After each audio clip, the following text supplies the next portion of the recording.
Je sentais qu'il y a un truc qui s'était passé parce que c'était pas normal. Que j'ai d'abord des douleurs au niveau du bas-ventre pas comme si parce que c'est le cas, quelqu'un m'a pénétré en fait. Aujourd'hui à cœur ouvert pour vous parler de mon histoire. Bonjour tout le monde, ici c'est Marcel Nimi. Je suis née le 9 août 2000. Je suis ici pour vous raconter mon histoire parce que j'ai été victime d'un viol en complicité avec une personne que je considérais comme une amie. Tout a commencé, j'étais chez moi à la maison, je reçois un message d'un gars que je connaissais bien, on se connaissait depuis.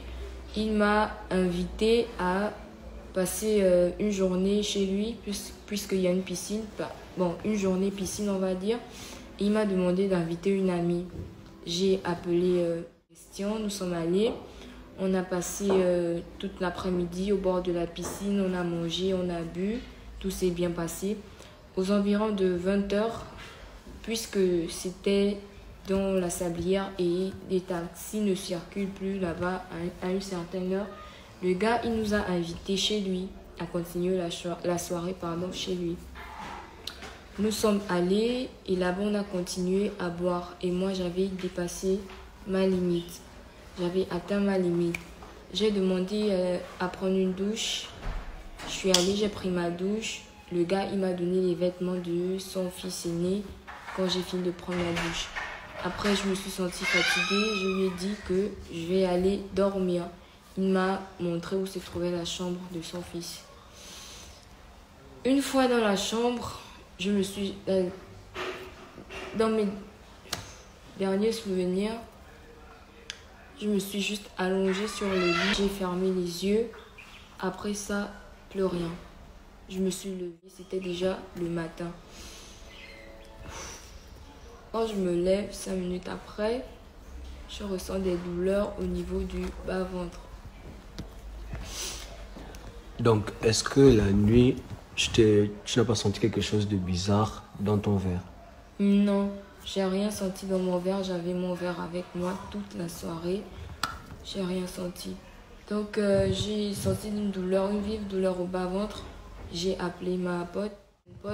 Est-ce que souvent, quand tu bois, tu as souvent cette douleur? Non, jamais. C'était la toute première fois. Et quand j'ai senti cette douleur-là, j'ai appelé mon ancienne pote que voilà, j'ai une douleur au bas-ventre, comme si j'avais été pénétrée en fait. Et quand j'ai baissé la tête, j'ai vu des taches blanches sur mes cuisses.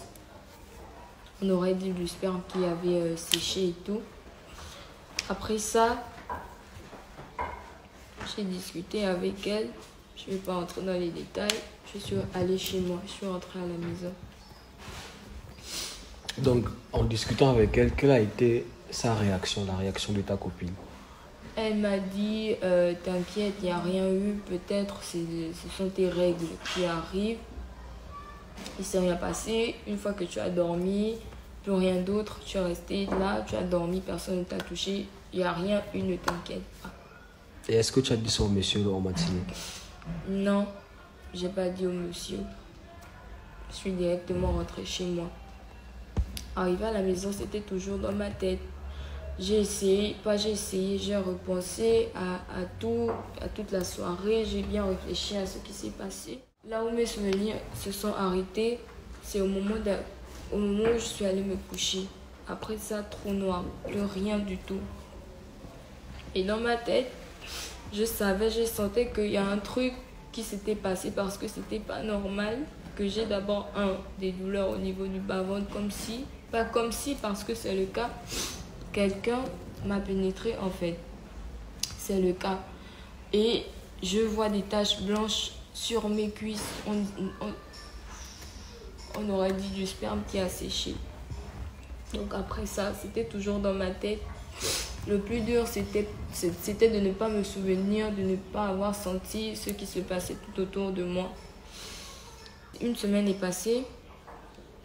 Elle est revenue me contacter, elle a voulu me voir. Quand on s'est rencontrés, elle m'a dit « Marcel, j'ai quelque chose à t'avouer. J'espère que tu vas me pardonner. » Tout le tralala en question. Elle m'a dit « Voilà, Elle m'a dit que voilà, pendant la soirée, il s'est passé quelque chose quand tu dormais. Je lui ai dit, qu'est-ce qui s'est passé? Il y a eu quoi? Elle me dit d'abord, non, je voulais pas faire ça, c'est lui qui m'a proposé. J'ai dit, mais de quoi tu parles? Parle-moi, je suis là, qu'est-ce qui s'est passé? Raconte-moi. Elle m'a dit que le gars lui a proposé une somme de 500 000 francs si elle le laissait avoir des rapports avec moi, qu'il profitait de ma faiblesse en fait. Est-ce que vous avez souvent l'habitude de sortir ensemble, aller chez les messieurs pour aller chiller? Non, c'était la toute première fois. Et je pense que ça a été mon erreur en fait. On n'a jamais fait ça. Donc elle m'a dit, le gars lui a proposé 500 000 francs pour qu'il puisse avoir des rapports sexuels avec moi pendant mon sommeil.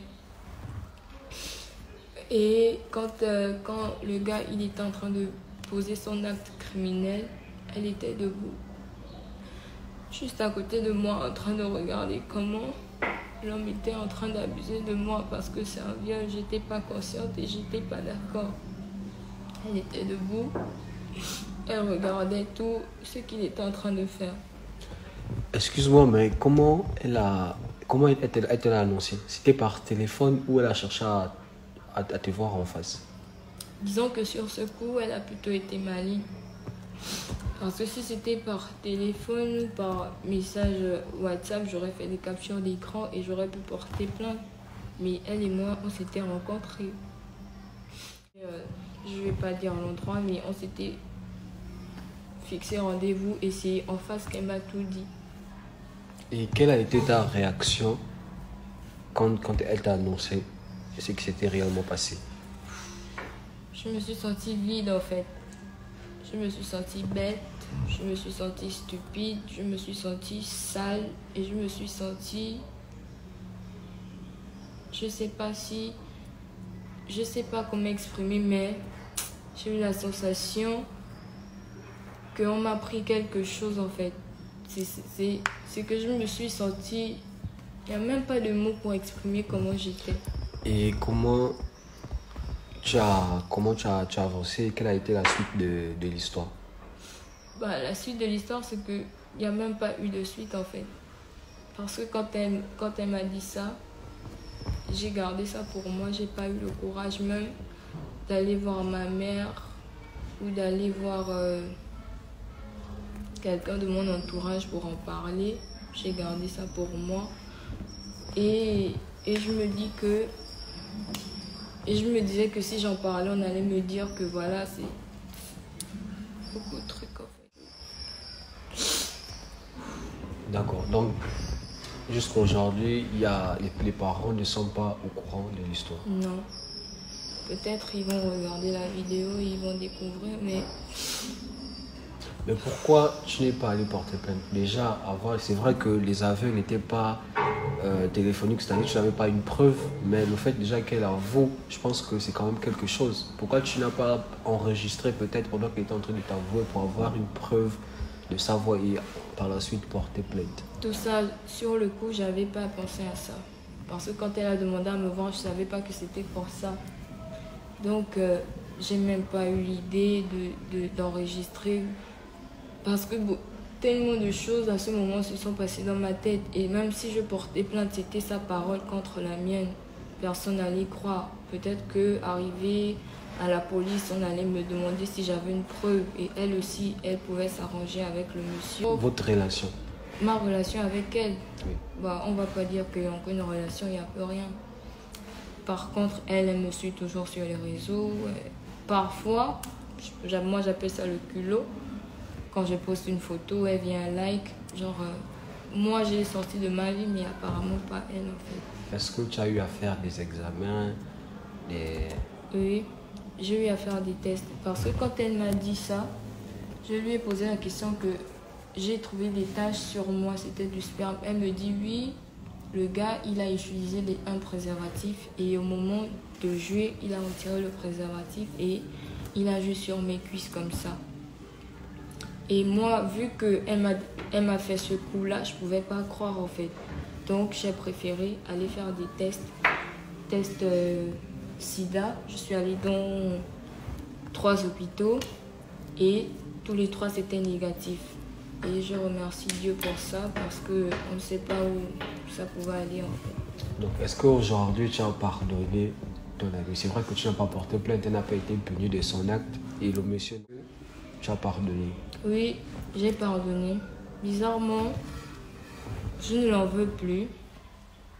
Certes, ça m'a énormément détruit parce que je passais des nuits blanches, je pensais à ça. Souvent, j'y pense encore, mais j'ai pardonné. Et le monsieur également. Parce que je ne sais pas comment exprimer ça, mais j'ai plus la colère là. Je n'ai plus cette colère, je n'ai plus cette haine. Est-ce que tu es toujours en relation avec le monsieur? Non. Est-ce que tu l'as informé aussi de la situation avant de couper les ponts? Du jour au lendemain, quand je suis rentrée à la maison, j'ai constaté que le gars il m'avait bloqué sur WhatsApp et sur Instagram. Donc, vu qu'il avait fait ça, moi, j'avais pas aligner le tout en fait. Je pouvais pas voir que ça coïncidait. Donc, quel conseil tu peux donner aux jeunes filles?